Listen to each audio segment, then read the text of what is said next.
네, YTN 라디오 이재현의 뉴스 정면 승부 3부 시작합니다. 수요일 이 시간에는 정치권 이슈를 야무지게 찔러보고 날카롭게 분석해서 똘똘한 해법까지 제안해보는 시간이죠. 신율의 콕 순서가 준비되어 있습니다. 명지대학교의 신율 교수 함께합니다. 안녕하십니까? 예, 안녕하십니까? 네. 자, 윤 대통령의 지지율 얘기를 안 할 수가 없는데 말이죠. 예. 오늘 더불어민주당이 박홍근 원내대표 국회에서 원내 교섭단체 대표 연설을 했어요. 여기서도 그 얘기가 나왔습니다. 자, 윤 대통령의 지지율 30% 초반대까지 떨어진 것을 두고 정권 말기에 레임덕 수준이다라고 지적을 했습니다. 그 정권 말기 수준이죠? 근데요, 사실은 이 여론조사의 지지율에 네. 아마 우리나라만큼 민감하게 반응하는 데는 없을 것 같아요. 그러고, 제가 볼 때에는 지금 뭐, 육상시다 뭐 이런 얘기까지 나오지 않았습니까? 근데 그리고 뭐 누가 실세다 이런 식인데 솔직한 얘기로 저희 같은 사람이 이걸 보면 이게 다 프레임이다. 프레임 만들기다. 이런 생각이 드는데 그럼에도 불구하고 제가 지적할 수 있는 거는 뭐냐면 이게 레임덕이다. 뭐 심지어 뭐 일부에선 탄핵 뭐 이런 얘기까지 나오는 모양이던데. 네, 오늘 탄핵 언급도 했죠. 근데 아니 어느 나라에서 구체적인 불법적인 사안도 지금 이 드러난 게 없는 상황에서 지지율만 가지고 탄핵을 할 수는 없죠. 세상에 그게 저는 제 수준에서는 잘 이해가 안 되고요. 중요한 거는 이 야당도 공당 아니겠습니까? 공당으로서 국가의 책임을 지는 자세를 보여줘야 됩니다. 아까 그 정청래 의원 제가 들었는데 맞는 말씀이에요. 예? 지지도 올라가고 국가를 위해서 안 좋으니까 맞습니다. 공당으로서 사실 올바른 자세라는 거는 뭐 그렇다고 정권을 도우라는 것까지 바라지는 않습니다만 이 자꾸 그런 식의 얘기를 끄집어내고 그런 것을 토대로 프레임을 만들려고 한다는 것은 공당으로서의 책임 의식에 있어서의 문제는 없는가를 저는 오히려 되물을 수밖에 없다라고 봅니다. 공당으로서의 책임 의식. 근데 어쨌든 뭐 대통령실이나 국민의힘 여당의 입장에서는 지지율을 의식하지 않을 수는 없잖아요. 지지율이 그렇죠. 특히 이제 우리나라 같이 지지율이 굉장히 민감한 데는 당연히 의식을 해야죠. 그런데 이제 가장 중요한 것은 제가 앞서도 한번 우리 프로에서 얘기를 했습니다만 이 소위 말해서 경제 문제 그리고 또 한 가지는 지금 팬덤이 없어요. 윤석열 대통령. 그렇기 그 부분 지적하셨죠. 팬덤이 없기 때문에 이제 이게 받쳐줄 수 있는 더 이상 안 내려가는데 이게 사실 좀 없거든요. 거기에다가 인사 문제라는 건 저는 그 사적 채용 문제를 얘기하는 것이 아닙니다. 장관 인선에 있어서의 어떤 그런 문제들 이런 것들 때문에 제가 볼 땐 그리고 이제 사실 불필요한 논란을 좀 만든 경우도 있죠. 이런 것들 때문에 그런데 이명박 정권 당시를 우리가 회상해 보면 이 30% 이하로까지 떨어진 적이 있었죠. 하지만 다시 올렸습니다. 그래서 3년 차 2분기인가 3분기인가 정확히 기억 못하겠는데 한국갤럽 기준으로 역대 최고의 지지율을 기록한 적이 있어요. 아, 그랬어요? 그러니까 2분기인가 3분기가 그래요. 3년 차는 확실한데 2분기인가 3분기가 그거는 여러분들이 한국갤럽 그 홈페이지에 가시면 갤럽 리포트에 보면 그게 나오거든요. 역대 최고를 기록했습니다. 문재인 대통령보다도 높았어요. 아, 그렇군요. 그러니까 이거는 올릴 수는 있는데 문제는 뭐냐면 경제가 금방 좋아지지는 않아요. 그렇기 때문에 조금 시간을 두고서 열심히 노력해서 이명박 정권 때도 리먼 브라더스 사태 세계 금융위기가 있었지 않습니까? 그렇죠. 그래서 그것을 나름대로 효과적으로 능률적으로 극복을 잘했기 때문에 올라간 거라고 좀 평가를 하는데 그런 측면을 하나의 모델로 삼아서 이 경제 문제는 좀 장기적으로 접근을 하고 인사 문제는 국민하고 눈높이를 잘해서 장관 인선입니다. 지금은. 이런 거 눈높이 잘해서 좀 했으면 좋겠다. 이런 생각을 하죠. 인사를 이제 국민 눈높이에 맞춰야 되는 부분하고 이제 경제가 결국은 지지율 반등의 어떤 촉매제가 될 수 있다. 그렇게 보시는 거네요. 그리고 이제 또 한 가지 제가 아까 불필요한 논란이라는 건데 이게 뭐냐 하면 사실 지금 뭐 사적 채용인가요? 뭐 그런 식으로 표현을 하면서 이 하는 것 중에 하나가 뭐냐면 예전에 스페인의 나토 정상회담에 나토 정상 회의에 갔을 때 예. 그때 그 기타 수행관으로 뭐 누가 쫓아갔다 이런 얘기 이게 논란이 되지 않았습니까? 그렇죠. 제가 볼 때 그런 경우는 피해야 돼요. 그거는 저는 좀 아니라고 생각합니다. 그건 네. 잘못한 거라고 저는 개인적으로 생각을 하는데 문제는 이 잘못을 잘 수습했으면은 괜찮은데 이게 계속 연결이 돼가지고 야당한테 사적 채용이라는 새로운 단어까지 등장하면서 이게 이어지는 거거든요. 예, 예. 사실은 두 개가 별 적이 없지만 어쨌든 야당에게 좋은 프레임을 만들 수 있는 여건을 만들어줬다. 그래서 이런 불필요한 논란은 더 이상 만들면 안 된다. 예. 저는 그런 생각을 하죠. 예. 불필요한 논란과 관련해서는 김건희 여사의 행보도 같이 생각을 해봐야 되지 않을까 싶은데 요즘 김건희 여사에 대한 보도가 없어요. 이게 지지율과 좀 관련이 있는 건가요? 일단은 어쨌든 김건희 여사가 자주 등장하면은 이제 이 프레임에 이 자꾸 소재가 어떻게 등장을 하든 간에 소재가 되기 때문에 제가 볼 때는 잠시 좀 있는 것 같은데 꼭 나가야 될 행사라는 게 있거든요. 예. 그런 데는 활동을 해야겠죠. 예. 그러면 김건희 여사가 이 행보를 좀 자제하는 거, 활동을 좀 자제하는 거는 지지율에 도움이 됩니까? 저는 그 프레임 만들기에 일단 요소를 그 프레임의 어떤 그 프레임 만드는 데 있어서의 하나의 요소를 제공하지 않는다는 차원에서는 그런데 개인적으로는 제가 판단할 때 김건희 여사의 활동에 이 아주 큰 문제가 있기 때문에 지지율이 떨어진다 이렇게 보지는 않거든요. 그리고 이 기타 수행원 문제 같은 경우에 네. 김건희 여사를 수행한 것은 아니다. 지금 대통령실은 그렇게 얘기를 하고 있고. 근데 이게 모든 게 뭐 그런 게 있으면 김건희 여사로 가는데 아마 김건희 여사 개인으로는 좀 억울한 측면이 있겠습니다만 어쨌든 프레임의 요소로 등장하는 것은 그다지 좋은 게 아니기 때문에 잠시 휴직일에 가는 거 저는 이런 쪽으로 선택한 것이 아닌가 이런 생각을 하죠. 네. 지금 민주당에서는 이 사적 채용과 관련해서 이제 인사문란이다라고 규정을 했고요. 탈북 어민 북송 사건과 관련해서는 안보문란이다라고 얘기하고 여기에 대해서 이제 특검이나 국정조사를 하자 하고 있습니다. 이 부분 어떻게 가능하다고 보십니까? 일단은요. 그 좀 구분을 해야 될 것 같다고 생각 드는 게 탈북 어민 문제라든지 그 서해 그 공무원 피살 사건 이 문제는 지금 검찰과 경찰에 의해서 수사가 이루어지고 있지 않습니까? 검찰에 의해서 수사가 이루어지고 있지 않습니까? 그렇기 때문에 제가 볼 때에는 일단은 검찰의 수사 결과를 지켜보고 그 결과에 있어서 문제가 있으면 특검을 하는 것이 논리적 순서에 맞다. 이런 말씀을 일단은 드리고요. 또 하나는 이제 사적 채용 문제는 이거는 제가 진짜 이걸 어떻게 설명을 드려야 좋을지는 모르겠는데 사적 채용의 개념 정의가 어떤 건지부터 좀 물어보고 싶어요. 그러니까 이게 공적 채용이다. 이거는 공적인 방법을 통해서 채용하는 것이다. 뭐 이렇게 이해를 해야 되겠죠. 그렇죠. 공개 채용의 반대말로 사적 채용을 쓰는 거 아니겠습니까? 공개뿐만이 아니라 어쨌든 공적인 방법을 통해서. 그러면은 사적 채용이라는 거는 이건 뭐냐. 그럼 공적인 방법을 통하지 않는다면 뭐냐면 사적인 방법을 통한다 이런 얘기인데 이거는 결국 개인적 아름아름을 통해 가지고 채용한다 뭐 이런 건데 그 아름아름이라는 의미가 뭐냐 또 이것도 중요한 것 같아요.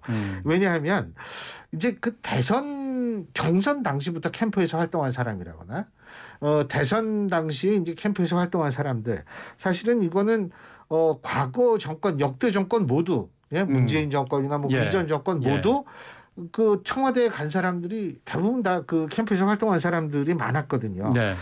그런데 사실 이제 캠프를 만들 때요. 그거 공개 채용합니까? 그거 아니잖아요. 그때도 이른바 사적 채용이나 마찬가지거든요. 아름아름으로 해서. 그렇게 해서 만드는 이 캠프에서 도와준 사람들. 이런 사람들 그때는 더군다나 무보수로 일을 하는데 누가 거기에서 일을 합니까? 그러니까 이제 아름아름으로 이렇게 일을 하는 사람들 그리고 이제 물론 보좌관 하시는 분들이나 이 파견 나가시는 분들도 물론 있죠. 그것도 뭐 문제라고 얘기하는 사람도 있기는 있습니다만 어쨌든 그런 사람으로 이제 대통령실이 그런 사람 중에서 이제 채용이 되는 경우가 있는데 과거 대통령들 같은 경우에 정치를 오래 했어요. 이명박 대통령도 외부 인사라고 하지만 1994년부터 이 정치를 했다가 2007년에 대통령이 되지 않았습니까? 그렇기 때문에 정치권에 아는 인사들이 비교적 많을 수 있고 도움을 많이 받을 수 있었겠죠. 다른 대통령들은 뭐 말할 필요가 없다라고 봅니다. 근데 윤석열 대통령은 지금 정치권에 들어온 지 한 1년 조금 더 넘었어요. 네. 그러면은 이 윤 대통령이 대선 후보 경선 당시라든지 대선 경선 당시에 사실 정치권의 인사들이 그렇게 많이 개인적으로 알지는 못했을 거란 말이에요.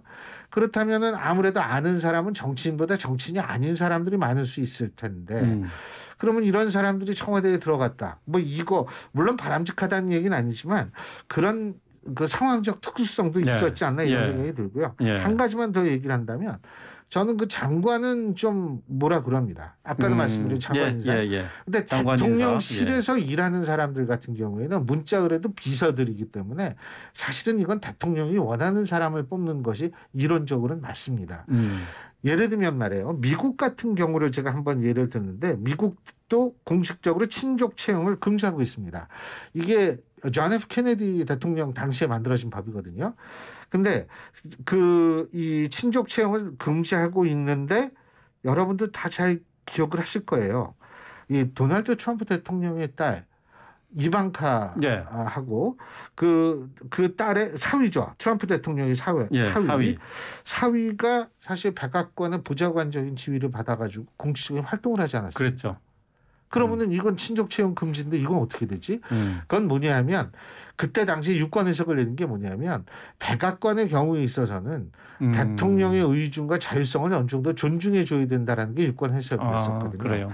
그렇기 때문에 이런 걸 종합해 봤을 때 이게 사적 채용이냐 아니냐 이거는 사실 굉장히 전 판단하기 어려운 상황이에요. 뭐가 사적이냐 이게 판단하기 어려운 거라고 저는 생각을 해요. 그렇기 때문에 이거 가지고 막 뭐라고 얘기를 하는데 글쎄요, 전 과거 정권에는 그러면 어땠을까라는 생각을 하기는 합니다. 네. 어제 전역 전 의원이 얘기를 했는데 뭐 비슷한 얘기예요. 어느 정권이나 지금 뭐 민주당에서 얘기하는 사적 채용은 있었다. 어느 정권이나 다 마찬가지다라고 하는데 그렇다고 하더라도 그러면은 윤석열 정부에서 대통령실에서 일하는 사람들을 조금 더 흠잡히지 않는 방법으로 좀 할 수 있는 건 아니었느냐 하는 예를 들면 거죠. 능력이 있으면 오케이다라고 얘기를 할 수가 있겠죠. 아니 그 논란의 당사자들의 능력을 우리가 압니까? 알 수 있는 상황이 아니잖아요.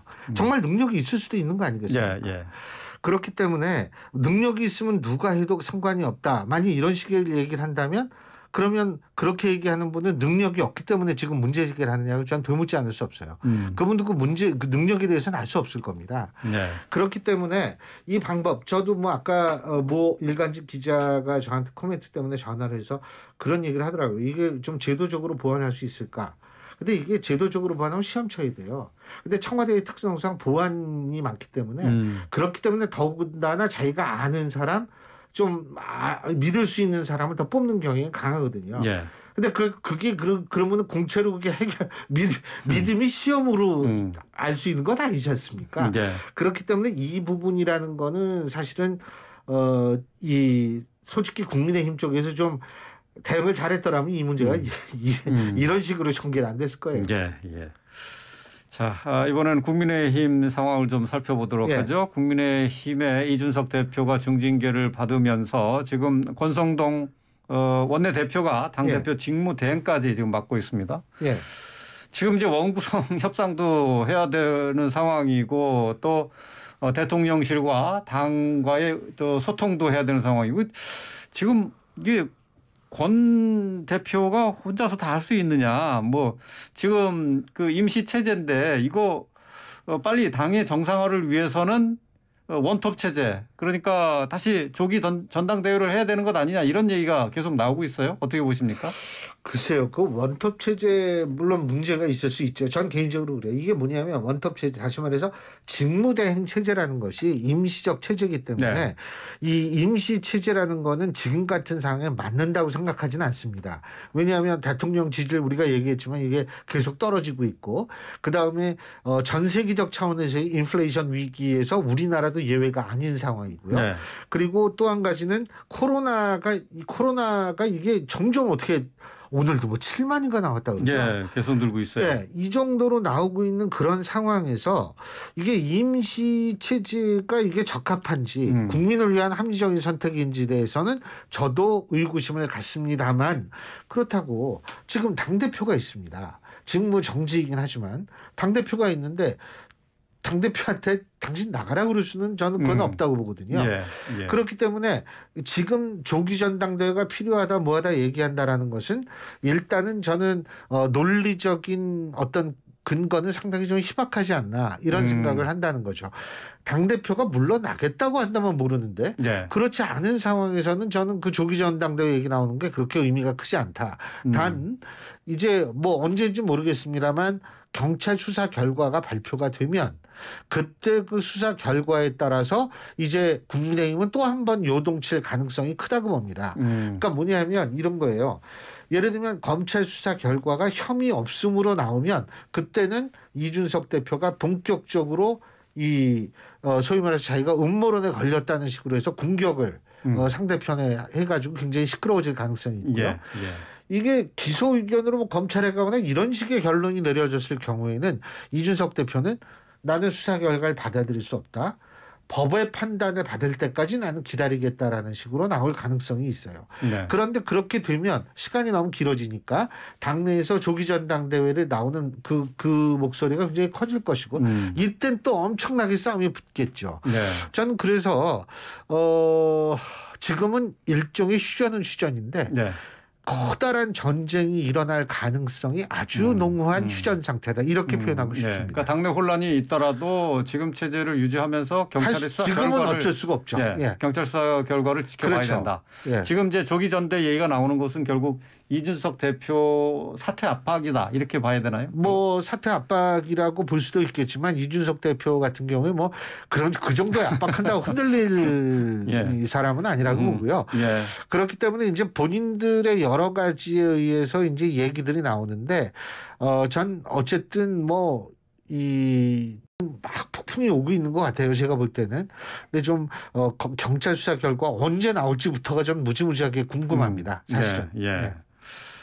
예. 이준석 대표는 지금 계속 전국을 떠돌고 있습니다. 어제 김진태 강원도지사를 만난 것 같은데, 예.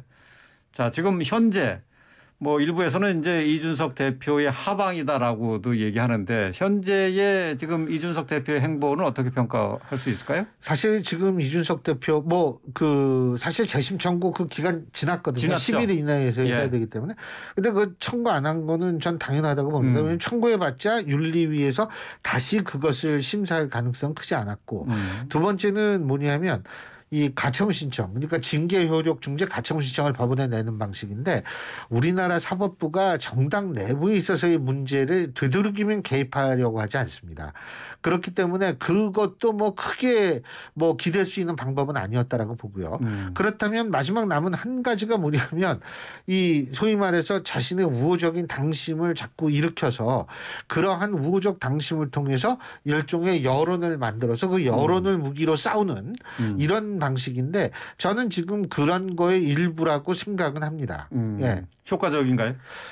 그게 효과적일 수도 있겠죠. 그리고 이제 저는 요새 그 여론조사 중에 좀 아주 제가 눈여겨보는 게 하나 있는 게 뭐냐면 이 스트레이트 뉴스가 여론조사기관 조원 CNI에 의뢰해서 16일 18일 이틀간 전국 성인 유권자 1,000명을 대상으로 국민의힘 차기 당권 주자가 누군가를 조사를 했는데 20일 날 발표한 건데요.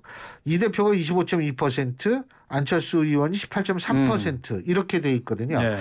그러니까 예를 들면 이러한 것들 이렇게 보면 그런 여론 조성이라는 것이 설령 이번에 뭐 저그래서 조기 전당대회가 치러지는 상황이 있다 하더라도 만약 혐의 없음이 될 경우엔 오케이 나 조기 전당대회 받겠다.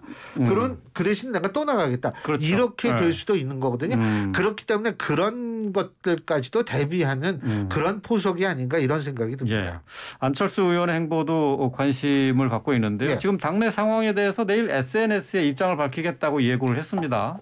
예. 자, 안철수 의원 당내에서 입지를 하루라도 빨리 굳혀야 되는 상황인데 어떤 내용이 될 거라고 예상하십니까? 뭐 일단은 전 뭐 조기 전당대회 하자 이런 얘기는 아닐 것 같아요. 왜냐하면 본인의 지금 당내 입지가 그다지 뭐 튼튼하다고 보기는 아주 어려운 거기 때문에 좀 더 시간을 가지고 이 뭐 세력을 만드는 거는 아니지만 네. 이 친윤들과의 교감을 할 필요가 있다라고 판단을 할 것이기 때문에 제가 볼 때는 내일 당장 뭐 조기 전당대회 하자 이렇게 나올 가능성은 크지 않다라고 보고요. 오히려 시간을 좀 끌기 위해선 권성동 체제에 힘을 실어주는 이런 쪽으로 저는 나갈 가능성이 굉장히 크다고 생각합니다. 예. 그렇기 때문에 일단 내일 얘기하는 거는 지금 권성동 체제가 굉장히 힘든 상황이잖아요. 예, 예. 이거를 좀 오히려 그 힘을 보태는 힘을 실어주는 그런 메시지라고 봅니다. 예, 알겠습니다. 오늘 말씀 여기까지 듣겠습니다. 고맙습니다. 예, 감사합니다. 신율 명지대 정치외교학과 교수였습니다.